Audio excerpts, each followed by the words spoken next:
नमस्कार दोस्तों, आज साइंस पढ़ते हैं। साइंस साइंस हम लोग दो सेट कर लिए थे। आगे चलते हैं, ठीक है। यहां से शुरू करते हैं।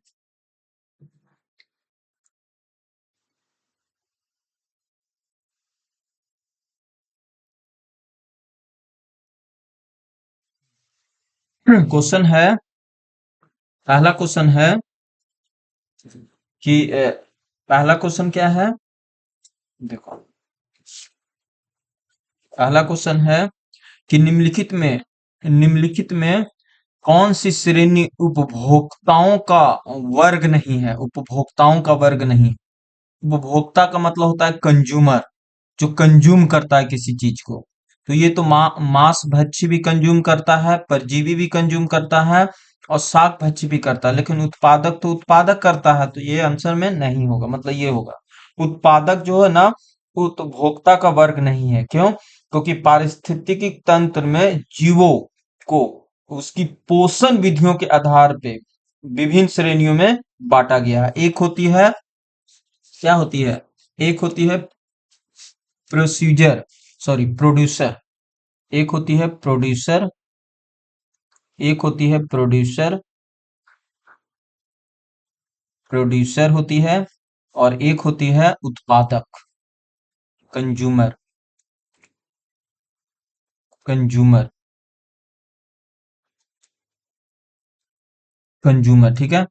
कंज्यूमर, तो कंज्यूमर और ये होती है, ठीक है। तो यही होती है, मतलब ना कि वो बोलते हैं जो विभिन्न श्रेणियों में बांटा। उत्पादक वो होते हैं, वो जीव होते हैं जो अपना भोजन स्वयं बनाते हैं।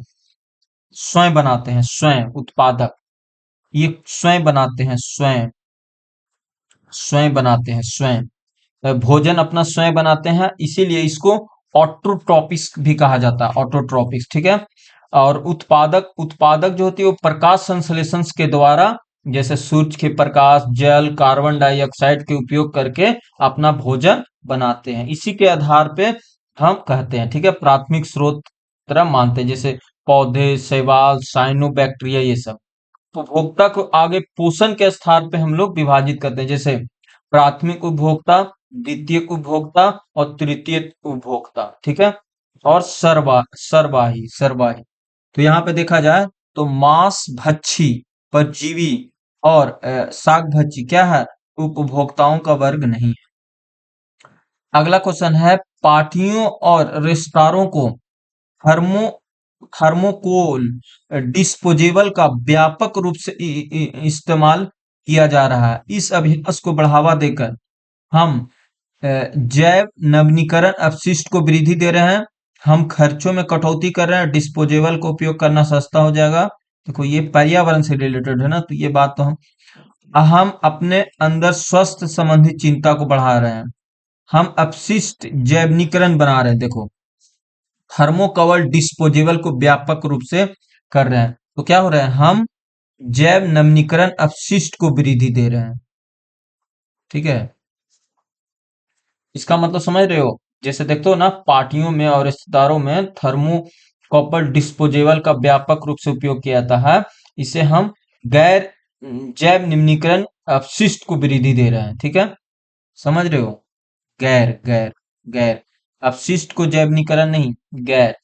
क्यों देते हैं? क्योंकि जो थर्मोकपल होती है ना, वो एक पॉलीस्टीरीन होता है, जिसको ईपीएस कहा जाता है। एक प्रकार का प्लास्टिक है, प्लास्टिक।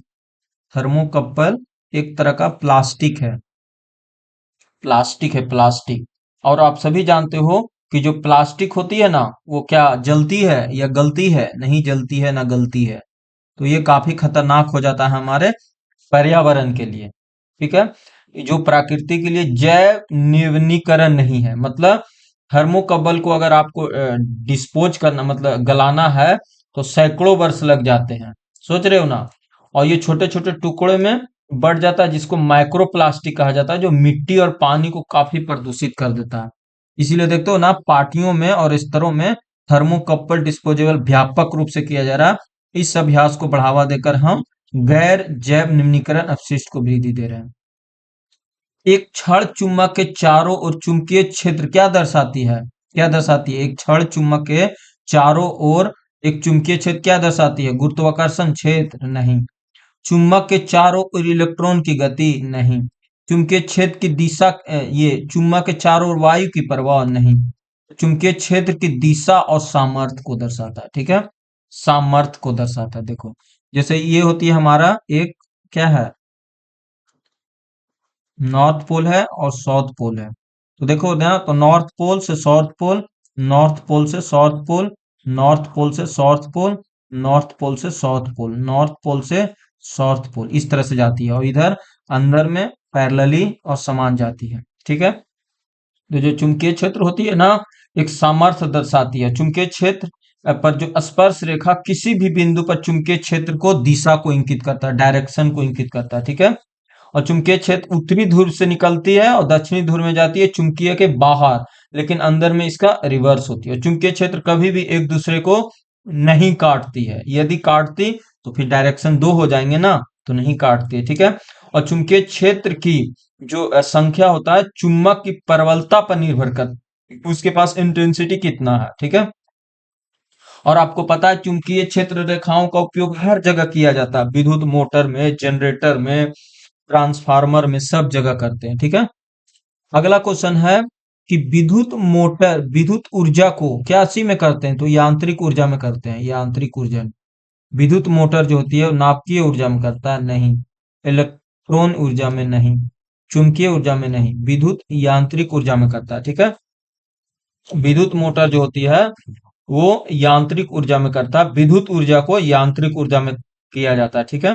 क्यों? क्योंकि हम विद्युत मोटर में पहले हम करंट देते हैं फिर उसको रोटेशन कराते हैं, समझ रहे हो ना। तो वो रोटेशन हमें हर जगह यूज करना पड़ता है। और मोटर में जो फ्लेइंग के लेफ्ट हैंड रूल, हम लोग इसको डायरेक्शन को, करंट को, फोर्स को, ये सब मेजर करने के लिए करते हैं, ठीक है। अगला क्वेश्चन है अगला क्वेश्चन है कि ओजोन परत क्षरण मनुष्य के लिए चिंता का विषय क्यों है? क्योंकि ये जल प्रदूषण करता है? नहीं। ये मृदा को उर्वरक को बढ़ाता है? नहीं। ये पौधे को वृद्धि को बढ़ाता है? नहीं। ये हमें हानिकारक विकिरणों को रक्षा करता है, ठीक है। बहुत ही खतरनाक होता है यूवी किरणें, समझ रहे हो ना। इससे जानते हो जो वी किरणें आती है ना शरीर में, कैंसर उत्पादन कर सकता है, ठीक है। कह रहा है कि अमोनियम डाइक्रोमेट को गर्म करने पर क्या बनेगा? अमोनियम डाइक्रोमेट को अगर गर्म करते हो, NH4, NH4 के हॉल ट्वाइस Cr2O7 को अगर हम हिट करेंगे हिट करेंगे तो क्या बनेगा? तो हिट करने के बाद पता है ये विघटित होकर इसमें टूट जाएगा, सब में टूट जाता है। ये टूट जाएगा Cr2O3 में प्लस, और ये टूट जाएगा नाइट्रोजन गैस में, और ये टूट जाएगा जल वाष्प में, H2O में टूट जाता है, ठीक है। H2O में टूट जाता है, किस किस में? Cr2O3 में, N2 में और H2O में ये टूट जाता है। ये एक तरह का एक्सोथर्मिक रिएक्शन है। क्या है? ये एक्सोथर्मिक है।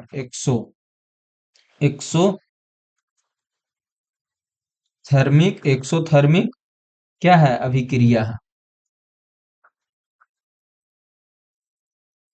अभिक्रिया, ठीक है। एक्सोथर्मिक अभिक्रिया है, ठीक है। एक्सोथर्मिक अभिक्रिया, तो इसका आंसर क्या हो जाएगा? किस किस में टूटता है? क्रोमियम ऑक्साइड में, ऑक्सीजन में? नहीं। क्रोमियम ऑक्साइड में और नाइट्रोजन में।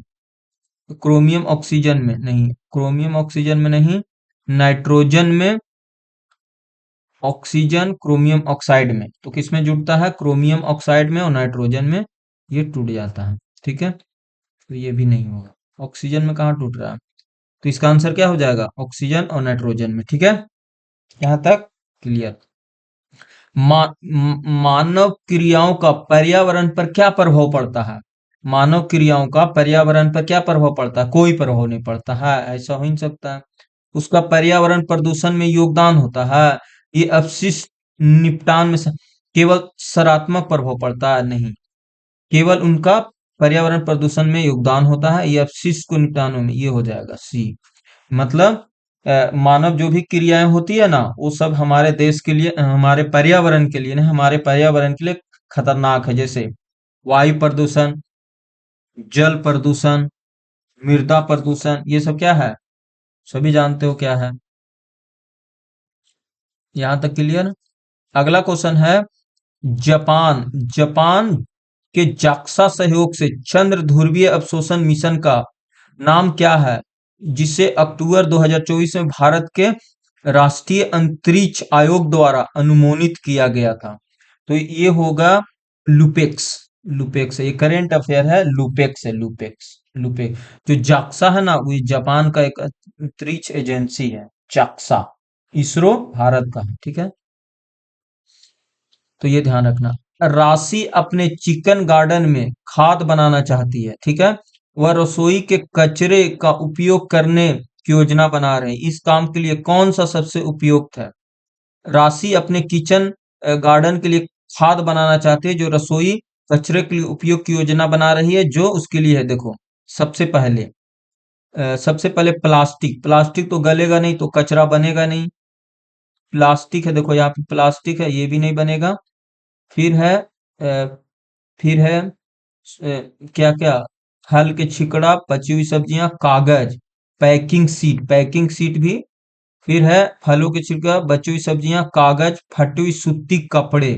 कपड़ा भी देखो नहीं गलता है। कपड़ा गलता है क्या? नहीं नहीं नहीं, कपड़ा गल जाता है।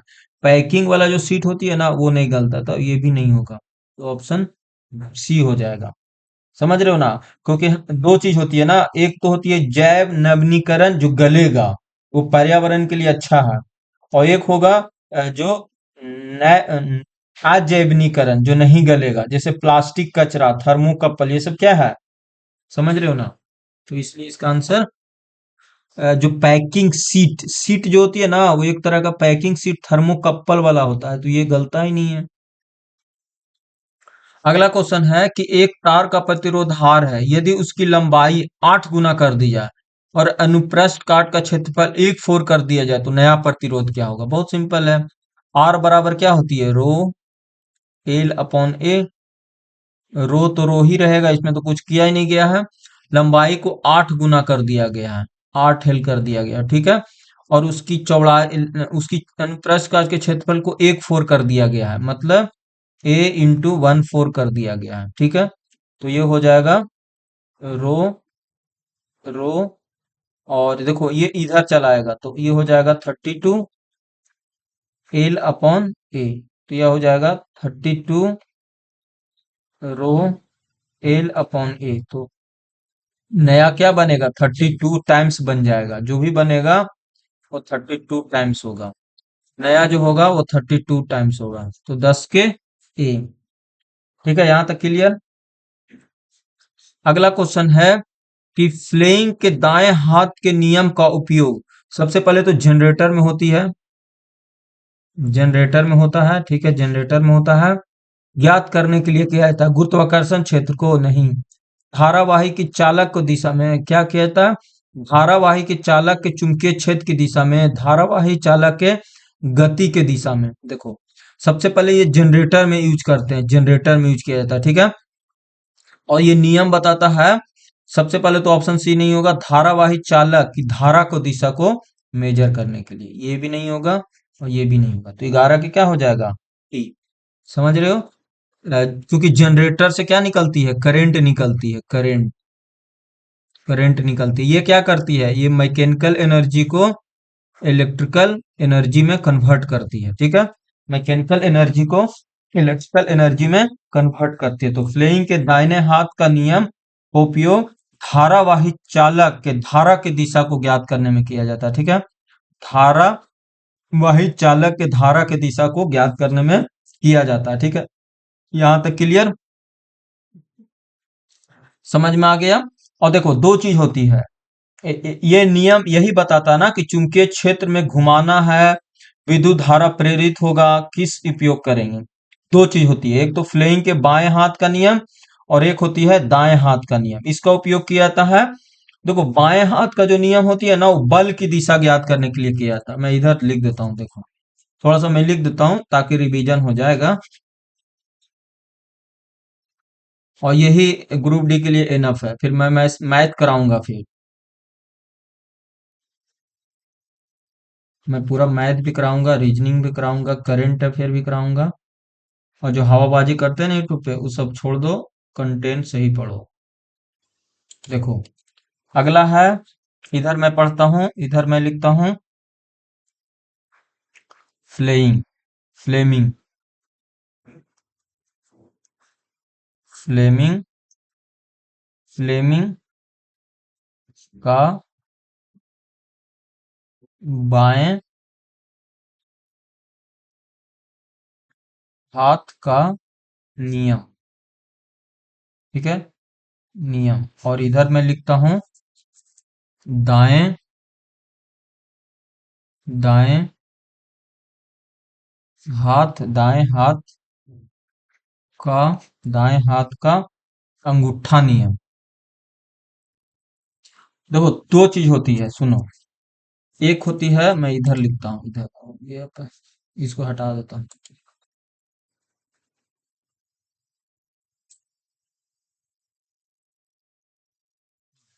फ्लेइंग के बाएं हाथ का नियम, और इधर है दाएं हाथ, दाएं हाथ का, दाएं हाथ का अंगूठा, अंगूठे नियम। और इधर फ्लेइंग के, फ्लेमिंग,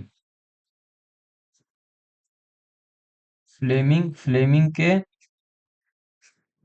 फ्लेइंग के दाएं, दाएं, दाएं हाथ का नियम। ठीक है, देखो तीन चीज होती है। देखो, फ्लेइंग के बाएं हाथ का जो नियम होता है ना, इसका चालक, धारावाही चालक, इसका कहाँ यूज करते हैं? हम लोग इसको करते हैं धारा, धारावाही चालक में, चालक, धारावाही चालक पर बल के दिशा, बल की दिशा, जो बल की दिशा होती है ना, बल की दिशा ज्ञात करने के लिए किया जाता है। बल की दिशा, दिशा ज्ञात करने के लिए किया जाता है। ठीक है, बल की दिशा ज्ञात करने के लिए किया जाता है। और जो दाएं हाथ का अंगूठा का नियम होती है, इसको यूज करते हैं धारावाही चालक, धारावाही चालक, धारावाही चालक के चारों ओर, के चारों ओर, चारों ओर, चारों ओर चुंबकीय क्षेत्र की दिशा ज्ञात करने के लिए। ठीक है, चुंबकीय, चुंबकीय क्षेत्र की दिशा ज्ञात करने के लिए, दिशा ज्ञात करने के लिए करते हैं। और जो फ्लेइंग के दाएं हाथ का जो नियम होती है ना, इसको किया जाता है प्रेरित धारा, प्रेरित धारा, प्रेरित, प्रेरित धारा, प्रेरित धारा की दिशा ज्ञात करने के लिए, दिशा ज्ञात करने के लिए। ठीक है, ये करते हैं। ठीक है, और जो ये होती है फ्लेइंग के बाएं हाथ को जो नियम होती है, ये किया जाता है मोटर में, मोटर में इसको यूज करते हैं, मोटर में इसको यूज करते हैं। ठीक है, मोटर में यूज किया जाता है। और ये इसको किया जाता है परिनालिका में, इसको करते हैं परिनालिका में, परिनालिका में, नालिका में इसको यूज किया जाता है, परिनालिका में। और इसको किया जाता है जनरेटर में, जनरेटर में। ठीक है, जनरेटर में करते हैं। ठीक है, देखो, और ये होती है, देखो, और तर्जनी जो होती है वो चुंबकीय क्षेत्र, माध्यमा धारा, अंगूठा बल। यहाँ पे जो अंगूठा होती है ना, हमारा अंगूठा, अंगूठा, अंगूठा बल दिखाता है, अंगूठा बल, अंगूठा बल। लेकिन यहाँ पे अंगूठा प्रेरित धारा दिखाता है, यहाँ पे अंगूठा प्रेरित धारा दिखाता है, प्रेरित धारा। तर्जनी वही चुंबकीय क्षेत्र, मध्यमा गति। और मध्यमा जो होती है वो गति, मध्यमा गति। ठीक है, तो इस तरह से आपको ध्यान रखना है। स्लेइंग के बाएं हाथ का नियम, धारावाही चालक पर बल की दिशा ज्ञात करने के लिए। दाएं हाथ का अंगूठे का नियम, धारावाही चालक के चारों ओर चुंबकीय क्षेत्र की दिशा ज्ञात करने के लिए। स्लेइंग के दाएं हाथ का नियम, प्रेरित धारा प्रेरित धारा की दिशा ज्ञात करने के लिए, ठीक है। और ये जनरेटर में, फ्लेइंग मोटर में ये किया जाता है, ठीक है। तो यहां तक हम लोगों ने अच्छे से समझ लिया। तो फ्लेइंग के दाहिने हाथ का नियम क्या करते हैं? गुरुत्वाकर्षण के लिए नहीं, ऑप्शन छांटोगे तो ऑप्शन सब छट जाएगा। यही तो है सबसे प्लस पॉइंट इसमें, साइंस बहुत आसान है, ठीक है।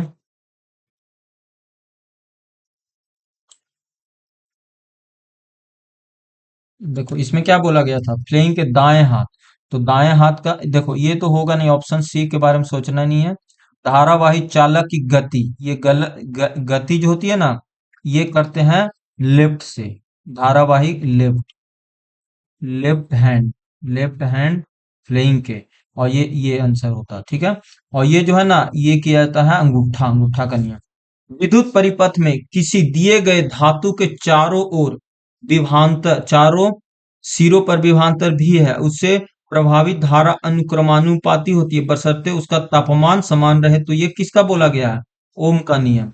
ओम का नियम यही कहा ना कि भी जो है वो डायरेक्टली प्रोपोर्शनल आई होगा, या बी बराबर आई आर होगा, ये होगा। और ये कांस्टेंट टेम्परेचर पे, टी यहाँ पे कांस्टेंट होगा और मेटल में होना चाहिए, ये मेटल में ही लागू होगा, ठीक है।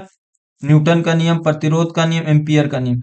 25 डिग्री सेंटीग्रेड पर शुद्ध जल का मान क्या होता है? शुद्ध जल का मान, डिग्री चाहे जितना हो, मैटर वो नहीं करता है, मैटर ये करता है कि शुद्ध जल होना चाहिए, ठीक है, चाहे जो हो, ठीक है। आपको ये समझ में आ गया?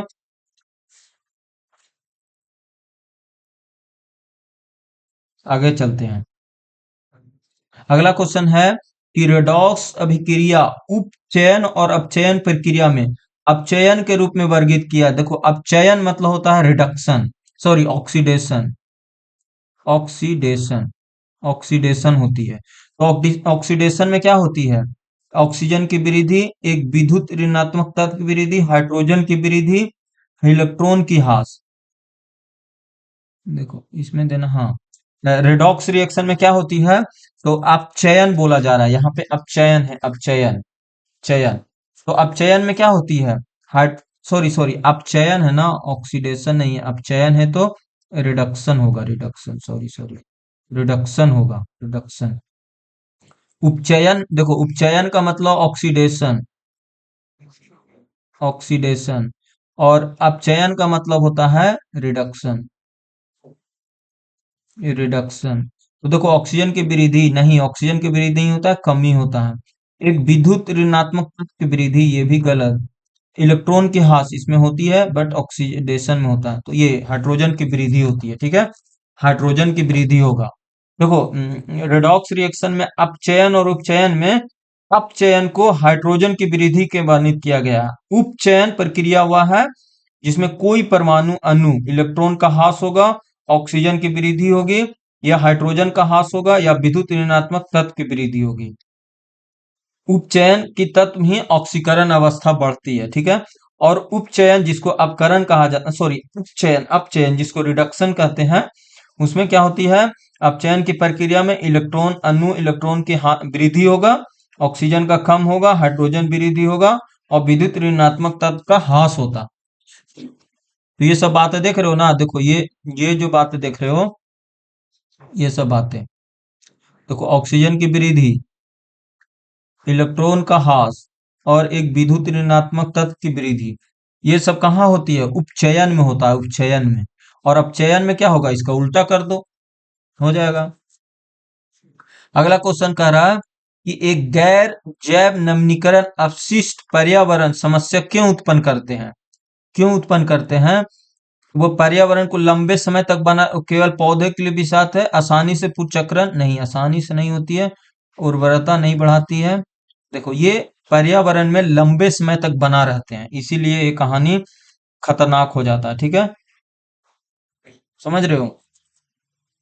मोहन एक कैफे में गया और एक सॉफ्ट ड्रिंक ऑर्डर किया। वेटर उसका ऑर्डर एक प्लास्टिक गिलास में प्लास्टिक के स्ट्रो लाया। पर्यावरण हितैषी होने के कारण मोहन संतुष्ट नहीं था। क्यों? क्योंकि प्लास्टिक के गिलास और प्लास्टिक के स्ट्रो उसे पसंदीदा रंग नहीं थे, रंग नहीं थे, पर्यावरण के प्रेफरेंस में बोलना है। प्लास्टिक गिलास के मानक नहीं बनाते, ये नहीं। प्लास्टिक स्वाद नहीं, देखो ये है। प्लास्टिक के गिलास पर्यावरण स्टोरेज जैव नवीनीकरण नहीं है और मृदा लंबे समय तक बना रहते हैं, बस आंसर। ठीक है, अगला क्वेश्चन क्या रहा है कि कागज के एक तल में एक ऐसे चालक पर विचार कीजिए जिससे धारा नीचे की ओर प्रभावित हो रही है। तो चालक की बाईं ओर चुंबकीय क्षेत्र की दिशा क्या होगा? देखो, नीचे की ओर है तो ये क्या होगा? ऊपर की ओर होगा। नहीं नहीं, नीचे की ओर है तो लंबवत ही रहेगा। देखो ये है, ऐसा ऐसा ऐसा समझो, ऐसा। ठीक है, ऐसा है। और करंट जो है ना, करंट जो है नीचे की ओर प्रभावित हो रहा है, मतलब इस तरह से प्रभावित हो रहा है, इस तरह से प्रभावित हो रहा है। तो आप बताओ, इस तरह से अगर प्रभावित हो रही है तो जो आपको पता है ना, दाएं हाथ के अंगूठा नियम ऊपर की ओर शो करेगा, ऊपर की ओर अंकित करेगा, और जो अंगूठा वाले चालक होगा वो ऊपर की ओर मोड़ेगा, और ये अंगुलियां विपरीत दिशा की ओर होगा। तो इसलिए इसलिए क्या होगा, जो चालक के बाईं ओर मुड़ी हुई अंगुलियां होगा वो कागज के तल के अंदर ही इंगित करेगा। तो इसका आंसर क्या हो जाएगा? ये धारा के दिशा में नहीं, धारा के विपरीत में नहीं, ये होगा चालक के तल के अंदर अभिलंब की ओर, यही होगा इसका आंसर। ठीक है, समझ में आ गया?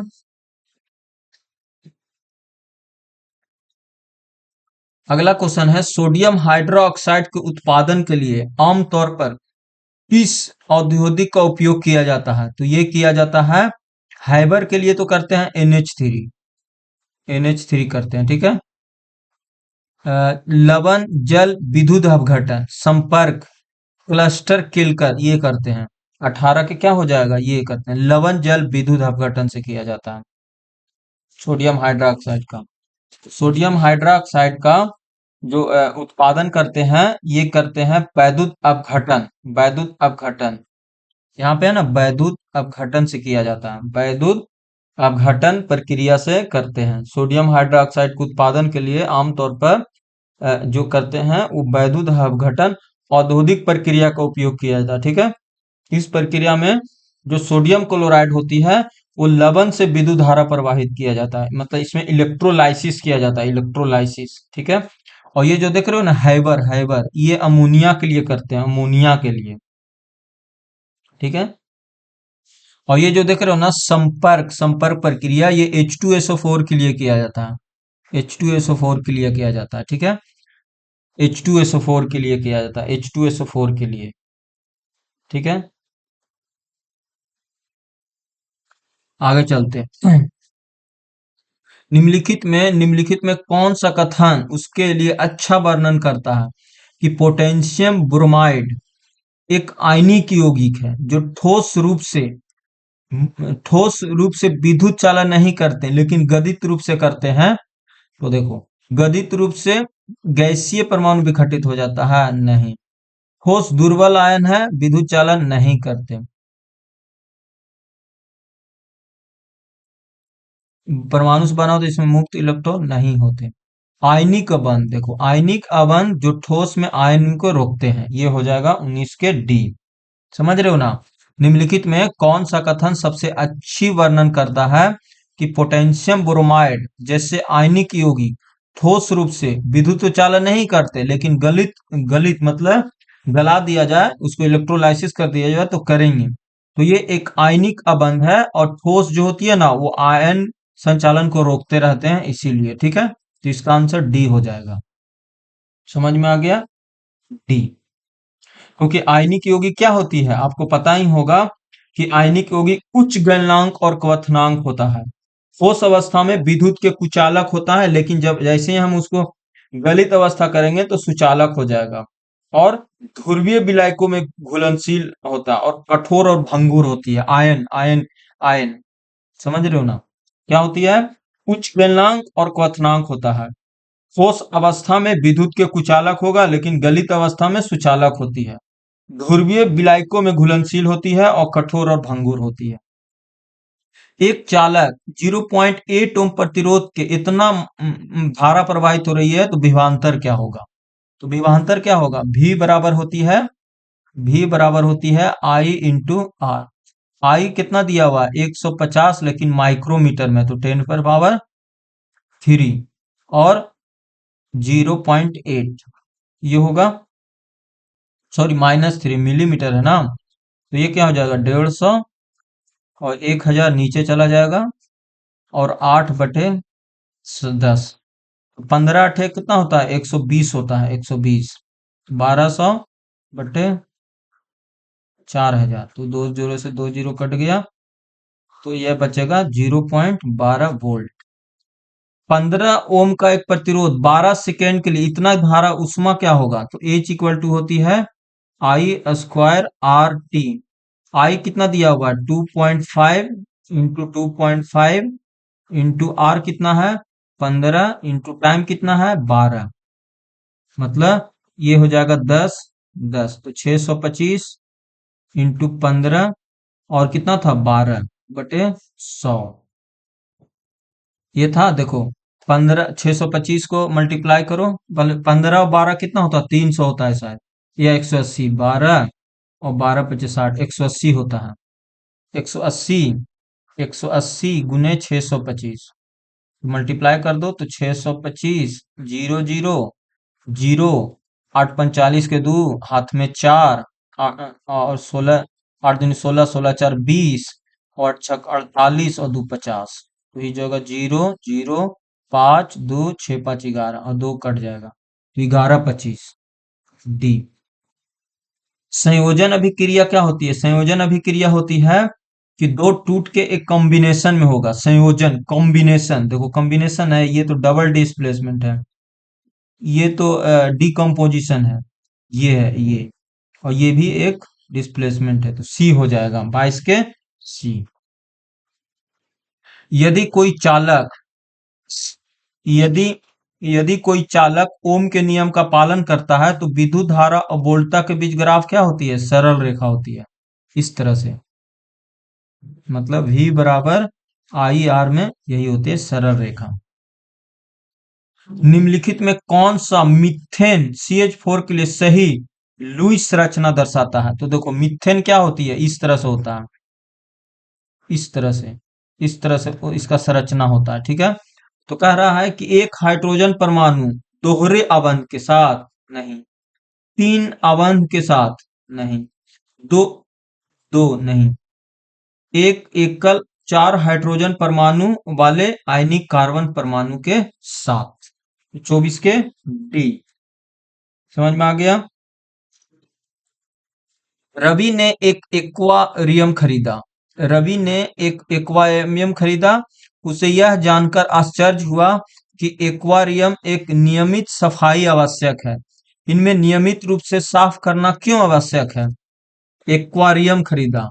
मृत मछलियां और पौधे को जल में व्यतीत न करके उन्हें मृदा में ही व्यतीत किया जाना चाहिए। मृत मछलियां, पौधे एक्वम के वातन प्रणाली को खराब कर देते हैं। मृत मछलियां विघटित हो जाते हैं और दुर्गंध आती है।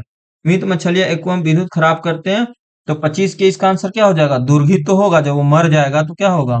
मृत मछलियां, पौधे जो होंगे वो सूक्ष्म जीव द्वारा विघटित हो जाते हैं और उसे दुर्गंध आने लगता है, दुर्गंध आने लगता है, ठीक है। हानिकारक रसायन बन जाता है, दुर्गंध होने लगेगा, पानी धुंधला हो जाएगा, बहुत कुछ हो जाएगा। निम्नलिखित में कौन सा एक सजातीय श्रेणी का सही परिभाषा है?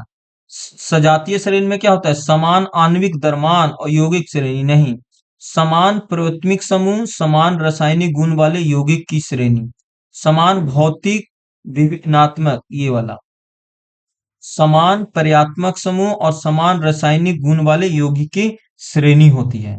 समजातीय श्रेणी इसी को कहा जाता है होमोजीनियस श्रेणी, कि कार्बनिक रसायन विज्ञान की एक महत्वपूर्ण अवधारणा है।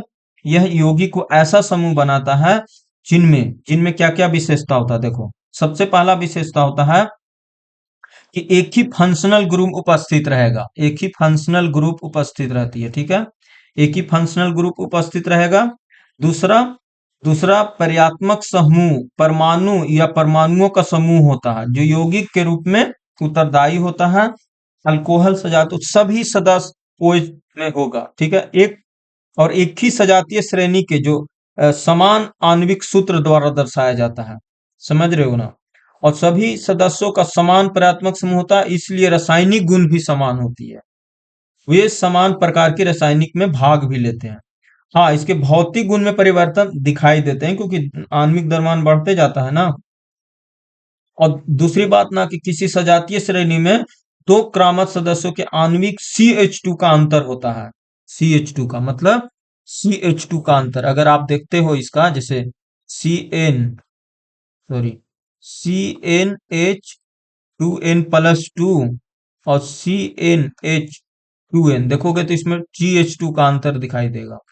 इसी तरीका से अगर आप CN सी CnH2n-2 देखोगे इसमें भी, तो CH2 का अंतर दिखाई देगा।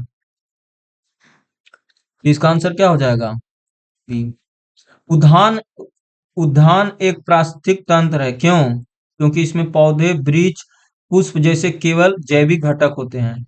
इनमें रहने वाले जीव एक दूसरे के साथ परस्पर क्रिया करते हैं और अजैविक घटकों को प्रभावित नहीं करते हैं, प्रभावित करते हैं, गलत। इनमें रहने वाले जीव एक दूसरे से परस्पर क्रिया करते हैं और अजैविक घटकों से प्रभावित होते हैं। इनमें पौधे, वृक्ष, कीट, मच्छी दोनों जैविक घटक के रूप में होते हैं। नहीं, ये ठीक है। 27 के सी। इसमें इसमें रहने वाले जीव एक दूसरे के साथ परस्पर क्रिया करते हैं और अजैविक घटकों से प्रभावित होते हैं।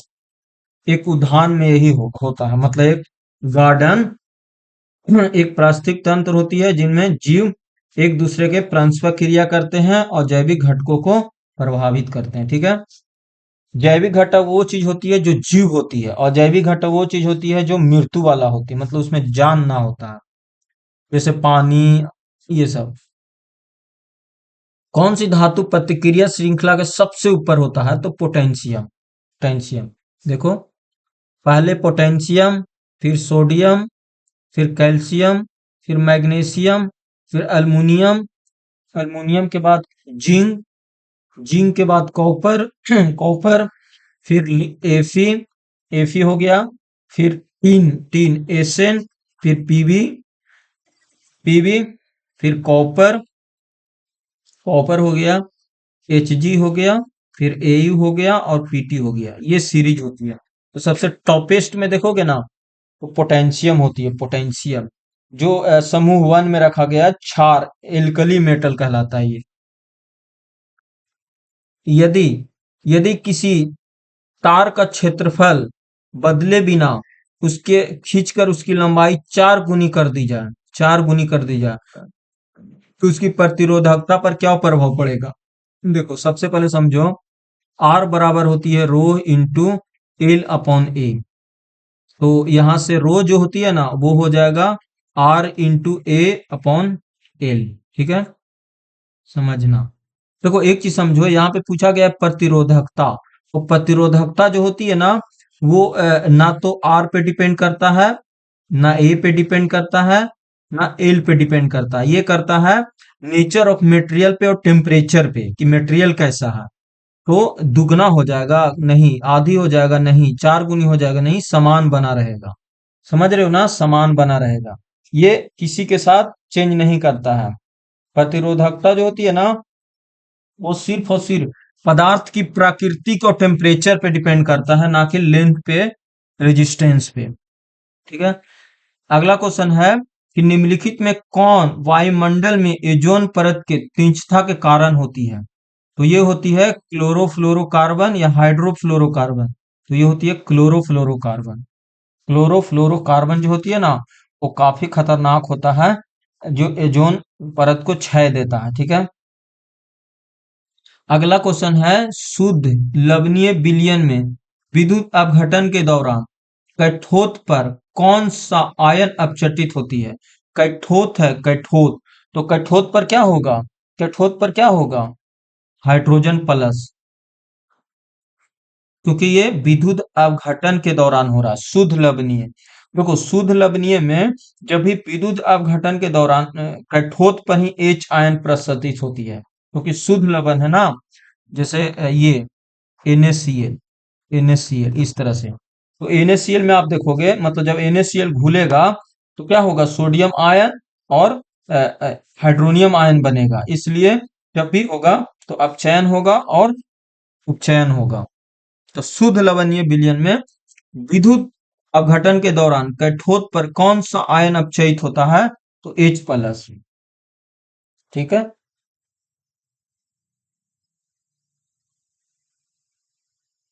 समझ रहे हो?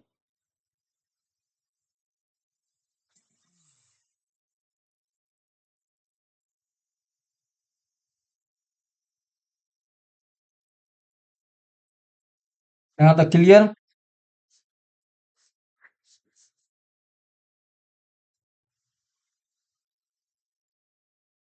यहाँ तक क्लियर हो गया ना भाई? देखो यहाँ पे ये क्वेश्चन को थोड़ा सा मैं और बारीकी से मैं समझा सकता हूँ।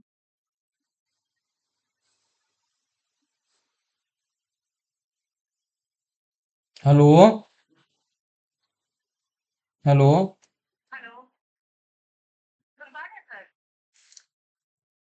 हाँ हाँ मैम, सुन रहे हैं, बोलिए। क्या मैम, आप लोगों के पास कोई काम धाम नहीं रहता लगता।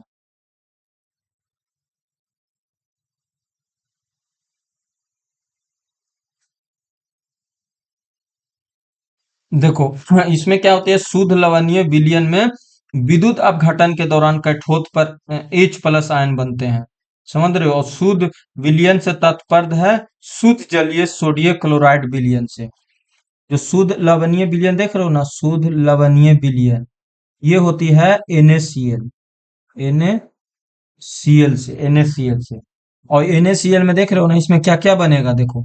सबसे पहला बनेगा और Cl- बनेगा, NaCl- बनेगा। फिर बचा है H+ और OH-, चार आयन बनेगा यहाँ पे। तो चार आयन यहाँ पे क्रिएशन होगा, चार आयन। अब जब चार आयन क्रिएशन होगा तो जो NaCl होगा वो मुख्य रूप से चार होते हैं इसमें। जो कैथोड होता है, कैथोड, जो कैथोड होगा, कैथोड होगा, उस कैथोड पर, उस कैथोड पर जो धनात्मक आयन आकर्षित करेगा, धनात्मक। अब धनात्मक कौन सा होगा, सोडियम है, सोडियम भी हो सकता है। मतलब ना जो क्योंकि कैथोड जो होती है ना, वो एक ऋणात्मक इलेक्ट्रोड होता है जो धनात्मक आयनों को आकर्षित करता है। ठीक है। कैथोड एक ऋणात्मक है, तो देखो ऋणात्मक वाला तो होगा नहीं। ऑप्शन में देखो, ऑप्शन से चलते हैं, ये तो होगा नहीं और ये होगा नहीं, क्योंकि कैथोड जो होती है ऑलरेडी निगेटिव होता है। और निगेटिव होगा तो क्या चाहेगा, ये पॉजिटिव बनाने के लिए। तो या तो H+ होगा या सोडियम प्लस होगा। ठीक है, दो ही तो हो सकती है। लेकिन ये कैथोड है, कैथोड है।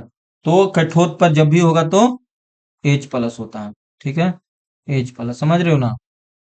H+ होगा। और जब कैथोड पर H+ होगा, और कैथोड जो होती है ना वो रिडक्शन होता है, रिडक्शन रिडक्शन रिडक्शन। इसलिए आयनों द्वारा इलेक्ट्रॉन ग्रहण करता, संभावित प्रक्रिया यही होती है।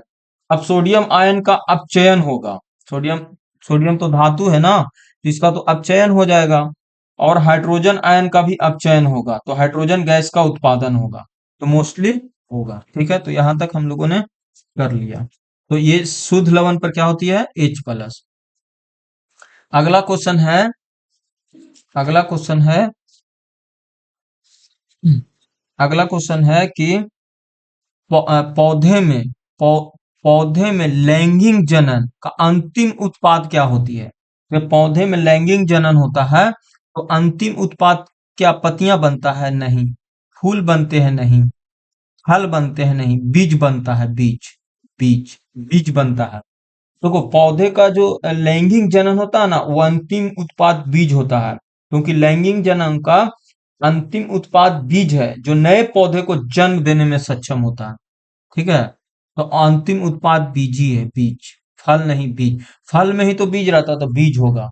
मतलब फल बीज, घेरने वाली जो फैलाने वाली संरचना होती है, वही फूल के प्रजनन प्रक्रिया में शामिल होती है। और लैंगिक जनन में क्या होती है, लैंगिक जनन में फूल पौधे के प्रजननांग होते हैं, जिसमें नर होगा पुकेसर जिसको बोलते हैं, और मादा जो स्त्री क्रेसर होती है। ठीक है। परागनन, परागनन क्या होती है?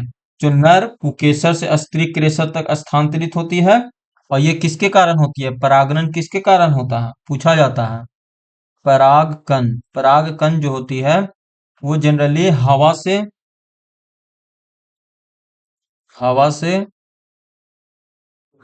पानी से कीड़ा कीड़ों से या अन्य माध्यम से होता है। ठीक है। और परागनन में जो स्त्री होती है स्त्री केसर में प्रवेश करता है, और अंडाशय में जो मौजूद होता है ना अंडाणु, वो मादा से साथ मिलकर निषेचन करता है। ठीक है। और निषेचन के बाद ही क्या बनाता है? जायगोट बनाता है, और भ्रूण में विकसित होता है। और अंडाणु जो होती है वो बीज में विकसित होता है, बीज में। इसमें भ्रूण भोजन और संरचनात्मक होता है। अंडाशय फल में विकसित जो बीज को घेरते रहता है। तो इस तरह से देखा जाए तो पौधे में लैंगिक जनन का अंतिम उत्पाद बीज ही होगा। ठीक है। बीज होगा, बीज। अगला क्वेश्चन है कि हाइड्रा में कलिका विकास प्रक्रिया के संबंध में निम्नलिखित में कौन सा कथन सत्य है? हाइड्रा में देखो, हाइड्रा में क्या होती है? बीजाणु का निर्माण होता है? नहीं। कोशिका द्रव का विभाजन होता है, केंद्रक का विभाजन होता है, एक स्थल पर कोशिका का विभाजन होता है। तो इसमें होती है ना तो कोशिका द्रव का विभाजन होता है, ना केंद्रक का विभाजन होता है।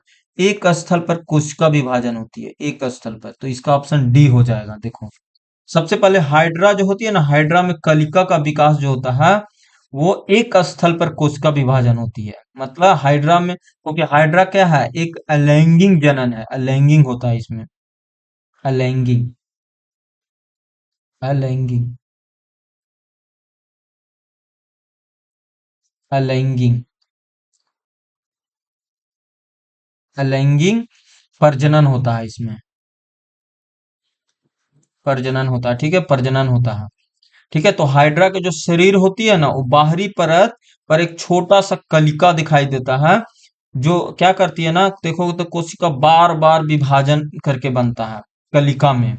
और जो कलिका का स्थान होती है ना, वो छोटी विभाजित होती है। इनमें कोशिका द्रव और केंद्रक दोनों का विभाजन होता है, लेकिन जब हाइड्रा धीरे धीरे आकार बढ़ा लेता है तब होती है। तो इसीलिए कालिका जो होती है ना, वो हाइड्रा से जुड़ जाती है, इसीलिए इसको बोलते हैं कि एक स्थल पर कोशिका विभाजन। तो इसका आंसर यही सही होगा। ठीक है। समझ रहे हो या नहीं समझ रहे हो?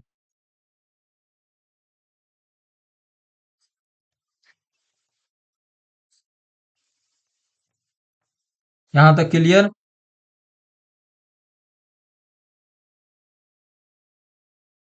तो अगला क्वेश्चन है,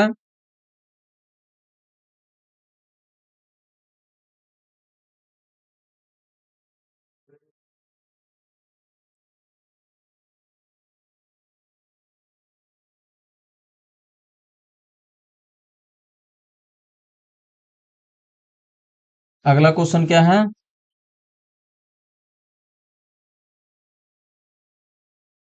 ठीक है, ये समझ में आ गया। केंद्रक मतलब एक एक स्थल पर कोशिका पे विभाजन, यही सही आंसर होगा। और हाइड्रा में क्या होती है? बडिंग हो, सॉरी, मुकुलन होता है। मुकुलन, मुकुलन हाइड्रन जो होती है ना, वो मुकुलन के द्वारा ही क्या किया जाता है? मुकुलन के द्वारा ही क्या बोलते हो, विभाजन होती है। एक स्थान पर कोशिका का विभाजन ही होती है। हाइड्रा के शरीर में बहुत छोटा छोटा आप देखोगे ना तो बड बना होता है, बड बडिंग कलिका होती है। ठीक है। समझ रहे हो? यहां तक क्लियर? अगला क्वेश्चन, निम्नलिखित में निम्नलिखित में किस धातु की नम वायु में संरक्षित होने की संभावना सबसे कम है? मतलब सबसे कम है, सबसे कम। वायु में संरक्षित होने की मतलब ना, ऑक्सीडेशन होने की संभावना सबसे कम है, सबसे कम। तो देखो, आयरन जो होती है ना, आयरन वो लोहा, आप देखोगे जल्दी रिडक्शन हो जाती है। ठीक है, ये भी होता है। मैग्नीशियम रिबन तुरंत जल जाता है, और जिंक भी जलता है। लेकिन कॉपर देखोगे ना तो कॉपर बहुत दिन तक रहता है। तो इसका आंसर कॉपर होगा। कैसे? देखो समझते हैं। जो कॉपर होती है ना, वो धातु की नम में संरक्षित होने की संभावना बहुत कम के बराबर होती है। क्यों? क्योंकि किसी भी धातु के नम होने संरक्षित होने की संभावना उसकी रिएक्टिव सीरीज पे डिपेंड करता है, रिएक्टिव सीरीज पे। और अभी हम लोगों ने पढ़ा है रिएक्टिव सीरीज क्या होती है, सबसे ज्यादा पोटेशियम का होती है, फिर सोडियम का होती है, फिर कैल्शियम का होती है, फिर मैग्नीशियम, अल्मुनियम, जिंक, जिंक के बाद फिर एफी, एफी के बाद एसएन 3, फिर पीबी, पीबी, फिर कॉपर, कॉपर के बाद एजी, उसके बाद एयू और पीटी। ये है, तो देख रहे हो यहाँ पे है कॉपर, तो ये होगा इसका आंसर।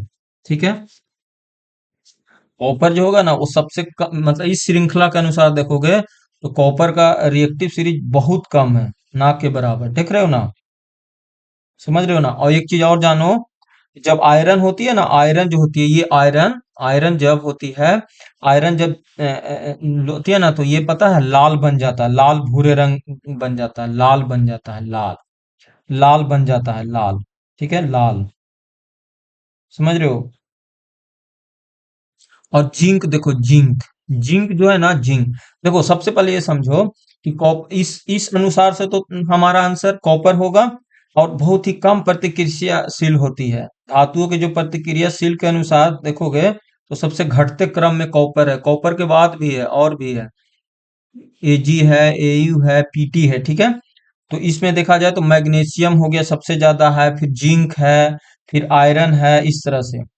और जो आयरन होती है ना, वो नम वायु के आसानी से संरक्षित हो जाता है, जिसलिए आमतौर पर जंग जंग लगना, आयरन जंग लग जाता है, बहुत तेजी से लग जाता है। और जो आयरन ऑक्साइड होता है वो जब जंग लगता है तो लाल रंग बन जाता है, लाल रंग देखोगे तो लाल भूरे रंग, पूछ देता है एग्जाम में, लाल भूरा रंग, लाल भूरा रंग बन जाता है और धातुओं को काफी कमजोर कर देता है। जो कॉपर होती है ना, कॉपर वो नम वायु में ऑक्सीजन के साथ और कार्बन डाइऑक्साइड के साथ बहुत कम करके अभिक्रिया करती है, और कार्बोनेट और कॉपर हाइड्रोक्साइड एक परत बनाती है, जिसे पेटीना भी कहा जाता है। ठीक है, जिंक जो होती है, देखो जिंक जो होती है ना, ये भी नम वायु के साथ क्षतित होता है, जिंक ऑक्साइड बन जाता है। ठीक है, इसको रोकने के लिए पता है हम लोग क्या करते हैं, गैल्वेनाइजेशन प्रक्रिया लगाया जाता है, गैल्वेनाइजेशन इसी में किया जाता है, गैल्वेनाइजेशन, यही करते हैं, इसी में किया जाता है। ठीक है, अगला क्वेश्चन है, इसमें हटा देता हूं।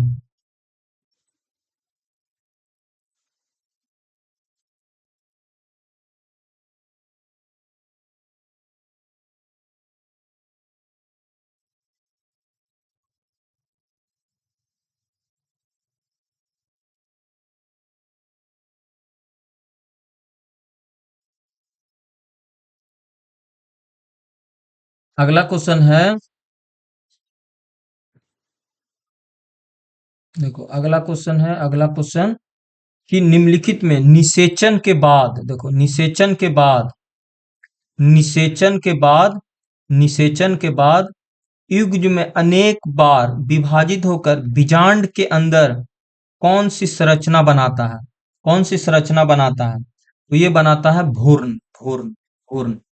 निषेचन के बाद युग्म अनेक बार विभाजित होकर बीजांड के अंदर इम्रो की संरचना करता है, किसकी, इम्रो की,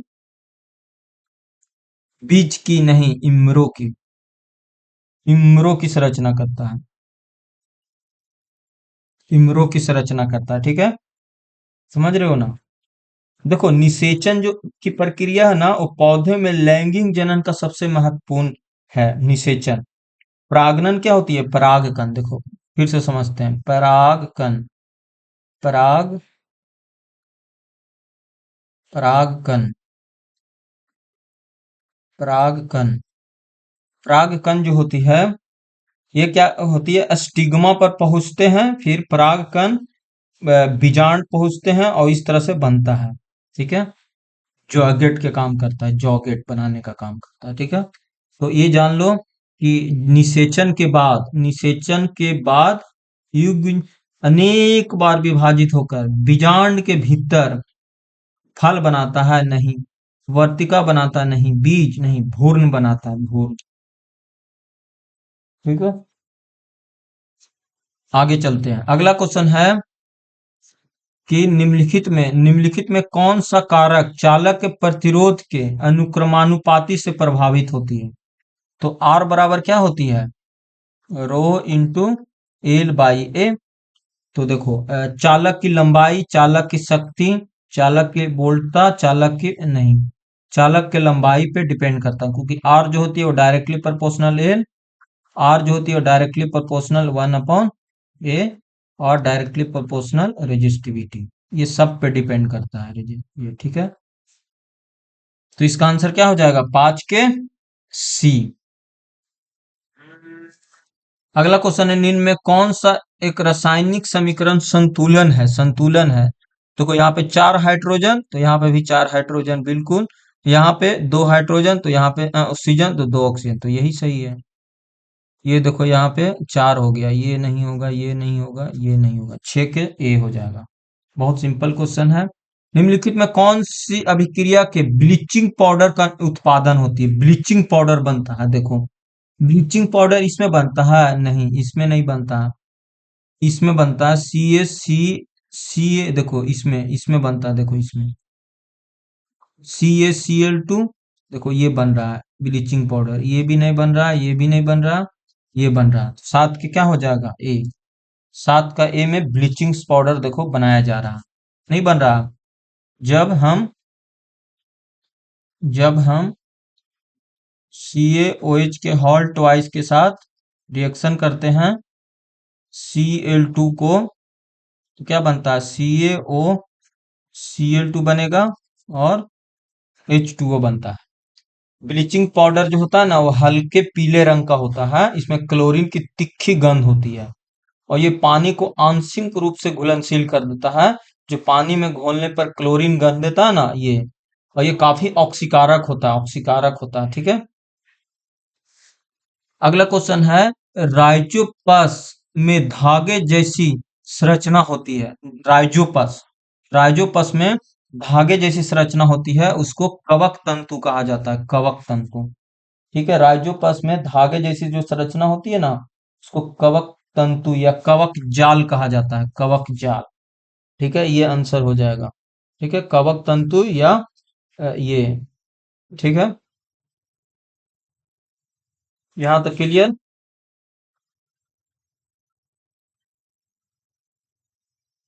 राइजोपस धागे जैसी संरचना का कवक बनाता है, कवक जाल होती है।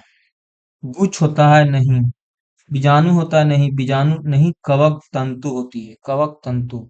ठीक है, राइजोपस में धागे जैसे संरचनी जो होती है, कवक तंतु राइजोपस को भोजन को अवशोषित करके सतह पर फैलाने का काम करता है। कवक तंतु राइजोपस और अन्य कवकों की मूलभूत संरचना इकाई है।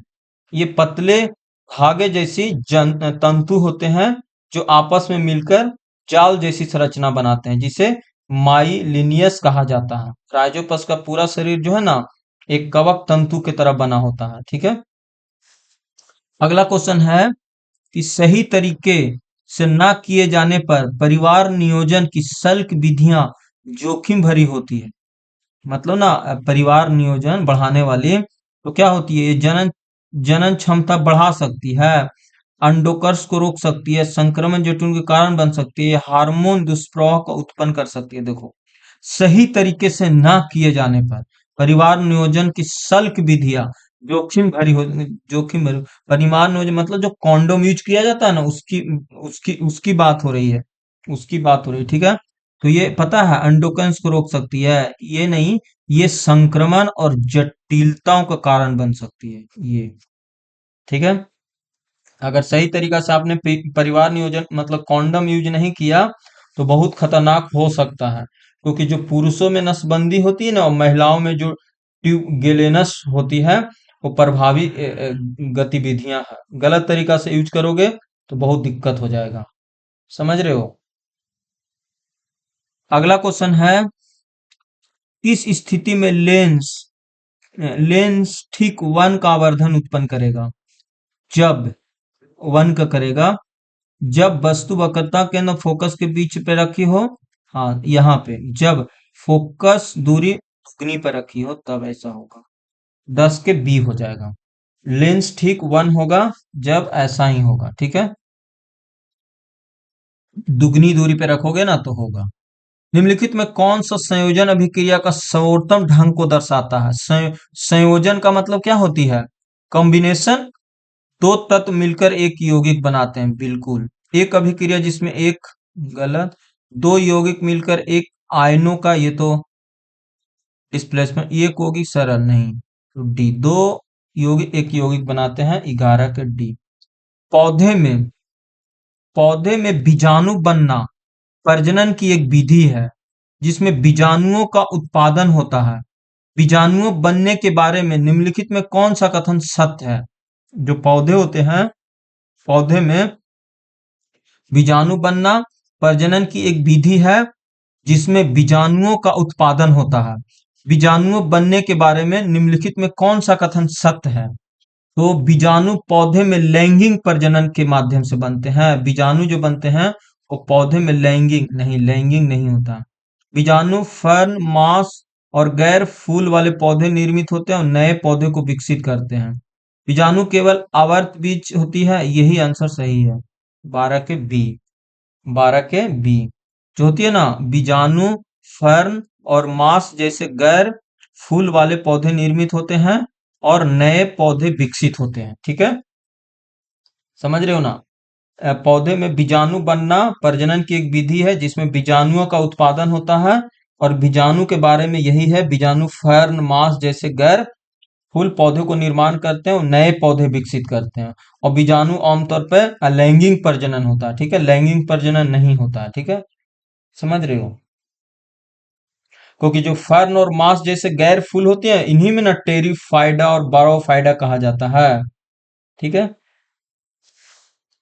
अगला क्वेश्चन है कि जब प्रकाश किसी प्रिज्म से बाहर निकलता है तो प्रिज्म के पृष्ठ के साथ उनकी क्रियाओं के परिणाम क्या होती है? प्रकाश बिना किसी, ये तो गलत। प्रकाश प्रकाश अपवर्तित होता है, प्रकाश केवल अवशोषित होता है। प्रकाश केवल अपवर्तित होता है और बहुत सारे रंग में टूट जाता है। देखते हो ना, ऐसे इस तरह से।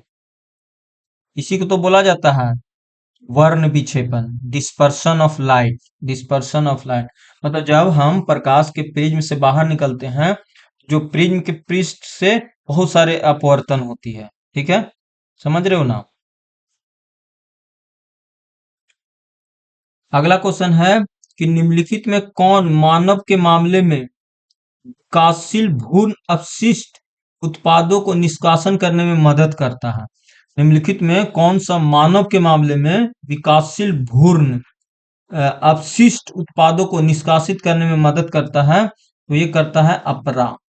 अपरा अपरा प्लेसेंटा जिसको बोला जाता है। देखो इंग्लिश में लिखा होता ना तो बहुत इंपॉर्टेंट होता है। इसको बोला जाता है अपरा। अपरा बोलो या प्लेसेंटा।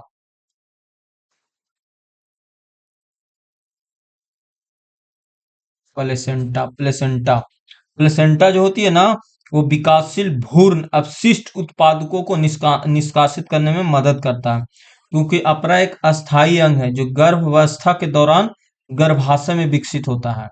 यह भ्रूण और मां के जो ऊतकों से मिलकर बनता है। मां के जो रक्त प्रवाह के माध्यम से भ्रूण का जो भी आवश्यक पोषक तत्व और ऑक्सीजन प्रदान करता है, कौन? प्लेसेंटा। प्लेसेंटा, ठीक है। और साथ ही साथ भ्रूण के जो भी अपशिष्ट पदार्थों को भी मां के रक्त से स्थानांतरित करता है ताकि मां का शरीर उन्हें निष्कासित कर सके, ठीक है। और गर्भाशय देखो, तो यही होता है इसका आंसर। बहुत अच्छा क्वेश्चन था कि निम्नलिखित में कौन सा मानव के मामले में विकासशील भ्रूण अपशिष्ट उत्पादों को निष्कासन करने में मदद करता है? तो अपरा, इसी को बोला जाता है प्लेसेंटा। और ये पता है बहुत काम करता है। देखो गर्भाशय जो ग्रीवा होती है ना, गर्भाशय ग्रीवा, ये पता है गर्भाशय का सबसे निचला वाला भाग होता है जो गर्भाशय और योनि को जोड़ता है। गर्भाशय योनि को जोड़ता है।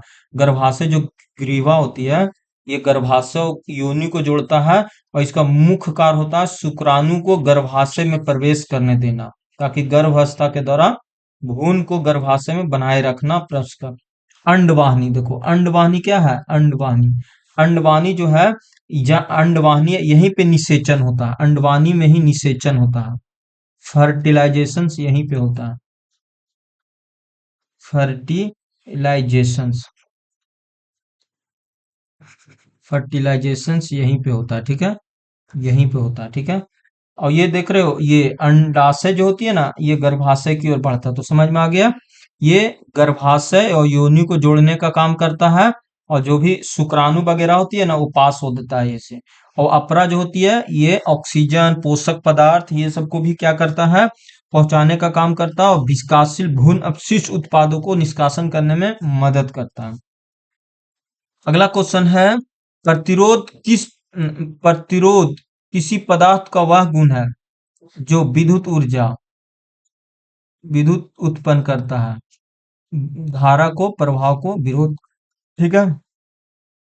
25 डिग्री सेंटीग्रेड पर उदासीन 7 के बराबर होती है, ठीक है, तो ए, ठीक है, यहां तक क्लियर।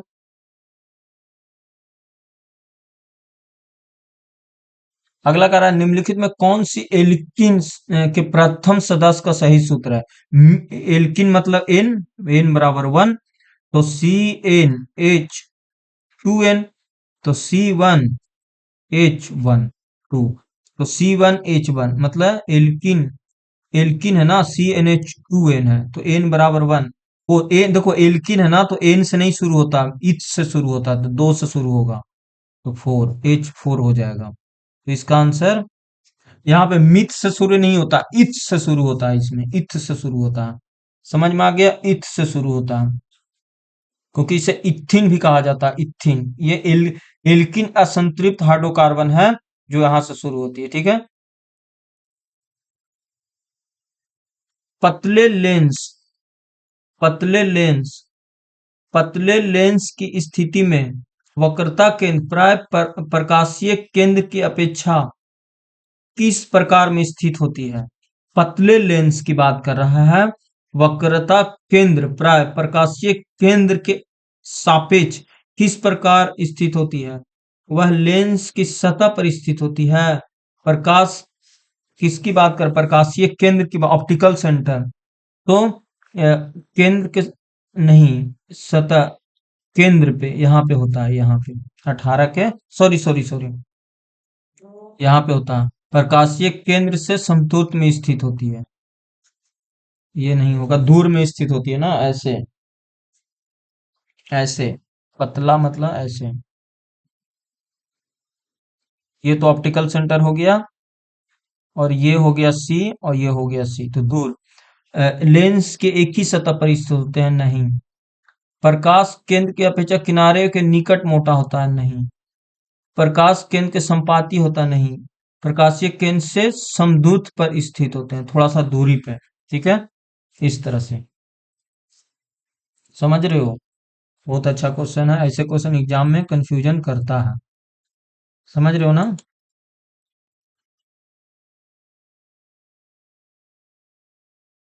और वहां पे इतना प्रेशर रहेगा कि अच्छे अच्छे क्वेश्चन भी गलत हो जाते हैं जल्दीबाजी में, और फिर जब एग्जाम दे के निकलोगे तो अरे, तो मामला गड़बड़ हो गया। तो ये इसका आंसर क्या हो जाएगा? समद्रुत, ठीक है, क्योंकि मोटा हो या पतला, जैसा ले लो,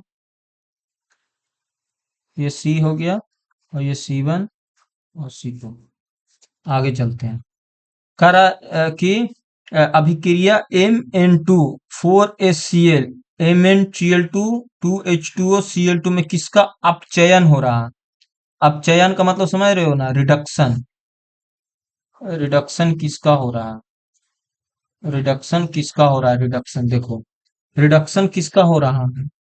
रिडक्शन का मतलब होता है ऑक्सीजन का हटना, हाइड्रोजन का जुड़ना, ठीक है। तो इधर चलो, इसमें देखो, इस एरिया में खाली देखो आप, रिडक्शंस में क्या हो रही है? देखो HCl है, HCl। हाइड्रोजन में क्या हो रही है, हाइड्रोजन में देखो ऑक्सीजन जुट रहा है, तो हाइड्रोजन तो होगा नहीं। क्लोरीन था, क्लोरीन में देखो, क्लोरीन में क्या था, हाइड्रोजन हट गया, हाइड्रोजन हट गया। हाइड्रोजन हटना नहीं होता, जुड़ना होता है, तो ये भी नहीं होगा।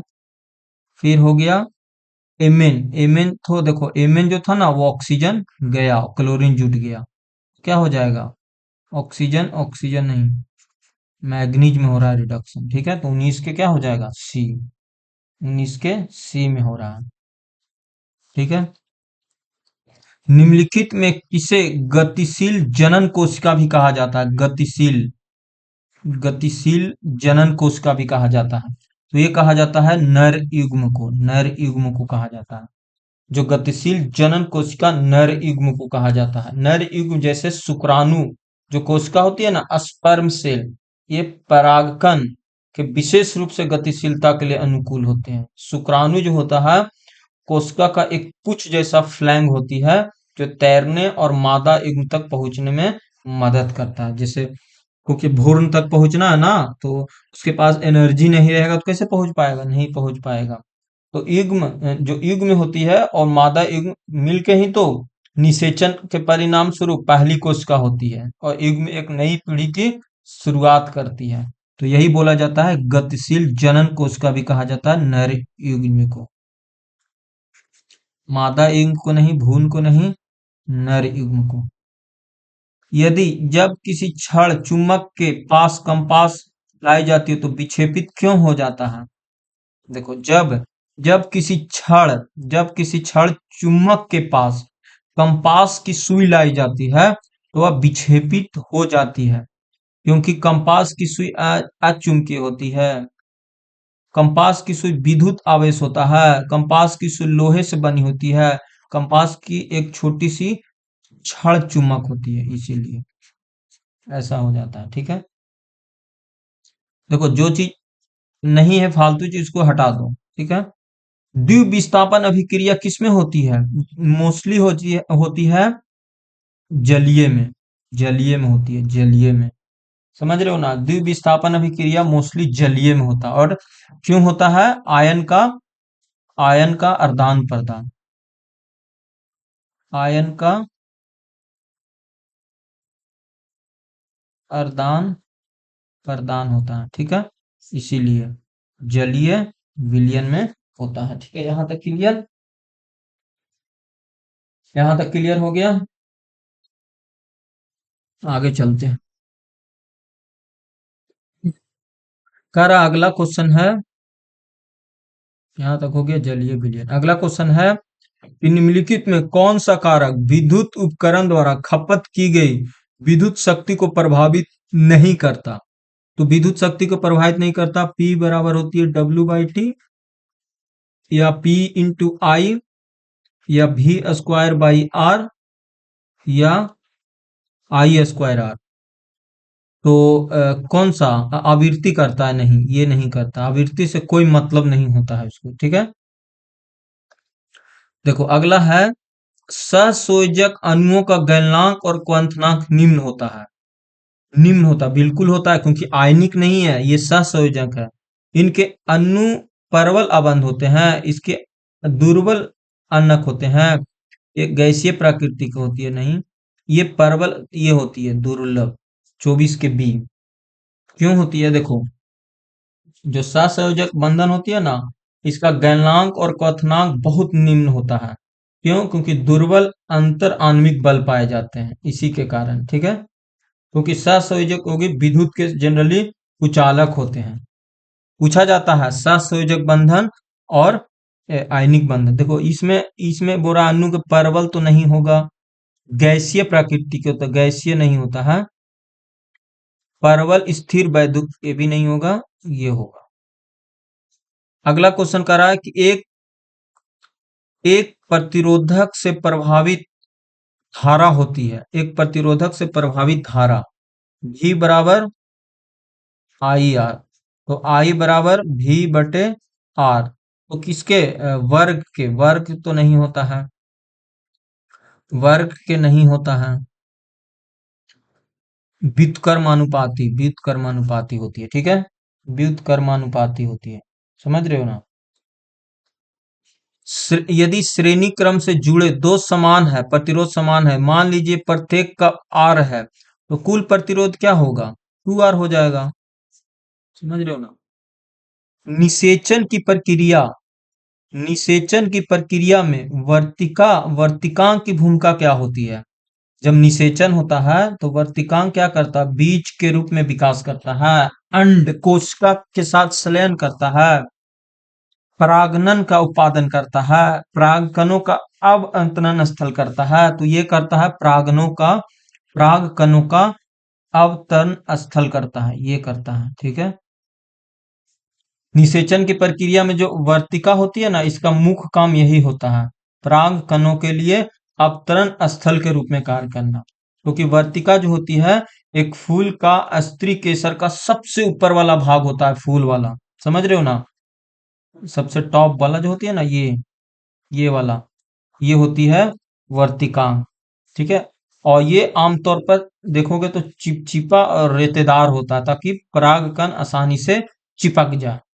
और जो वर्तिकांग होती है वो पराग कणों को पहचानने और उसे अंकुरित करने के लिए आवश्यक वातावरण प्रदान करने में मदद करता है। और पराग कण वह प्रक्रिया है जो पराग कण उकेसर का हिस्सा से वर्तिकांग तक पहुंचाता है। और ये क्या होती है, हवा के द्वारा, पानी के द्वारा, हवा, पानी, कीड़े, पक्षी पक्षी अन्य माध्यम से होती है, ठीक है। और निषेचन क्या है, निषेचन जो होती है ना, वो पराग कणों से मादा एवं अंडाशय में मिलकर जाइगोट बनाते हैं, बाद में भ्रूण और बीज के रूप में विकसित हो जाता है, और बीज में ही बीजांड विकसित होती है, ठीक है। अगला क्वेश्चन है, वंशागति को नियम को बनाने में किन दो विषयों को महत्वपूर्ण भूमिका निभाई। तो किसका बनाया है, दर्शन शास्त्र और विज्ञान, गणित और विज्ञान, भूगोल, दर्शन शास्त्र और विज्ञान। तो गणित और विज्ञान की सबसे ज्यादा भूमिका रही, इसकी नहीं रही, इसकी नहीं रही, इसकी नहीं रही, समझ रहे हो ना। वंशागुणक जो बनाया गया था, उसने बनाया था, मेंडल ने। इन विषयों को सबसे ज्यादा रहा मैथमेटिक्स और विज्ञान का, क्योंकि इन्होंने ही क्या किया था, बनाया था मेंडल के वंशागुणक के नियम, क्योंकि उन्होंने मटर का आकार, लेंथ, ये सब बताया था। तो इसमें मैथ का तो बात आ ही जा रहा है। अगला क्वेश्चन है कि निम्नलिखित में किस परिदेश में अवतल दर्पण की फोकस दूरी परिवर्तित होती है। देखो, ये मतलब निम्नलिखित में किस परिदेश में अवतल दर्पण की फोकस दूरी परिवर्तित होती है। जल में रखे जाने पर, निर्वात में रखे जाने पर, वायु में रखे जाने पर, फोकस की दूरी किसी माध्यम में परिवर्तित, ये तो ऐसे ही नहीं होगा, ये नहीं होगा, ये नहीं होगा। जल में रखोगे ना तो चेंज हो जाता है, सॉरी सॉरी।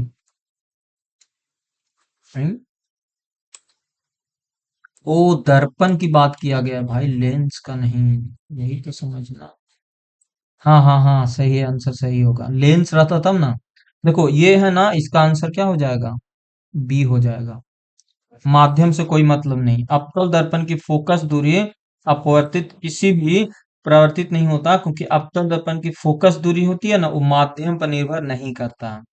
माध्यम से इसको कोई मतलब नहीं है। माध्यम कहाँ लिखा हुआ है, माध्यम मतलब परिदेश के माध्यम पे परिवर्तन नहीं करता, यही सही है, ठीक है, समझ रहे हो ना।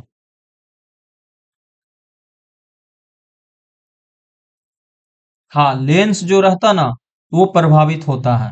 लेंस रहता तो बात है, यहाँ पे दर्पण की बात किया गया है, नहीं होगा। जब जब सोडियम का एक परमाणु क्लोरीन के एक परमाणु के साथ अभिक्रिया करके सोडियम क्लोराइड बनाता है, तो प्रत्येक सोडियम परमाणु क्या होगा, देखो, Na+Cl, Na+Cl-। ये प्लस क्यों आया, जब इलेक्ट्रॉन को खोता है तब, इलेक्ट्रॉन प्राप्त करता है नहीं,